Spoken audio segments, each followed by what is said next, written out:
মোড় ঘোরার সঠিক নিয়মটা আজকে এই ভিডিওর মাধ্যমে জানতে পারবেন ইনশাআল্লাহ। ফার্স্ট অফ অল আপনি যখন গাড়ি সোজা রাইড করে আসেন, আপনি দেখতেছেন ডানে একটা ইউটার্ন আছে, বা এই ইউটার্নটা আপনি ইউজ করবেন বা নেবেন আপনি। হ্যাঁ, প্রথম কাজ হচ্ছে আপনার লুকিং গ্লাস দেখা বা ইন্ডিকেটার এগুলো করে আসলেন, সব কিছু ঠিক আছে।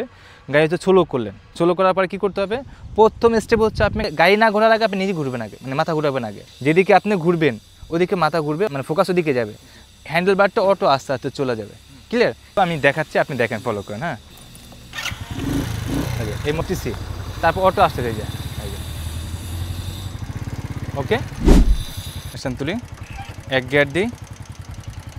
এখন গাড়িটা রানিং করে মোড় ঘুরতেছেন, এই ক্ষেত্রে ক্লাচ হাফ ক্লাচ করে মোড় ঘুরবেন, ক্লাচ হাতে থেকে ফুল রিলিজ করবেন না। গাড়ি যখন মোড় ঘুরে সোজা হবে দেন তারপরে ক্লাচ ফুল রিলিজ করবেন। হ্যাঁ, মোড় ঘুরি, ফোকাস আগে যাবে, ফোকাস আগে। হ্যাঁ, গাড়ি ঘুরাই, রাইট, সোলো, হ্যাঁ গাড়ি ঘুরাই, এখন সোজা যায়। ও গুড। আমি মূলত বাইক, সাইকেল, স্কুটি প্রশিক্ষণ দিয়ে থাকি। আপনারা যারা শিখতেছেন অবশ্যই যোগাযোগ করবেন। আজ এই পর্যন্তই, আল্লাহ হাফেজ।